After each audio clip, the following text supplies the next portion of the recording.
আচ্ছা, এখানে আমাদের প্রশ্ন হলো দুটি ক্রমিক সংখ্যার বর্গের অন্তর 199 হলে বড় সংখ্যাটি কত?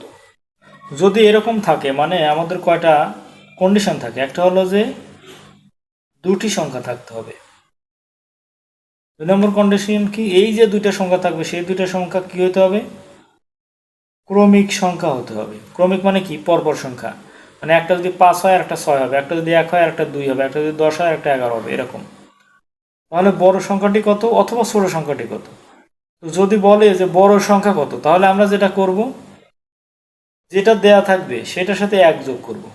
তাহলে 199 যোগ 1, এইটাকে 2 দিয়ে ভাগ করব। তাহলে কি বের হবে? বড় সংখ্যা বের হবে। তাহলে 199 এর 1 যোগ করলে 200, 200কে 2 দিয়ে ভাগ করলে 100, এটাই আমাদের বড় সংখ্যা। এখন যদি আমাদের এরকম বলে যে দুটি ক্রমিক সংখ্যার বর্গের অন্তর 199, ওকে, ছোট সংখ্যাটি কত, সেক্ষেত্রে আমরা কি করব? সেম ভাবে আমরা কি করব, 199 বিয়োগ 1 ডিভাইডেড বাই 2, তাহলে কি হবে? 198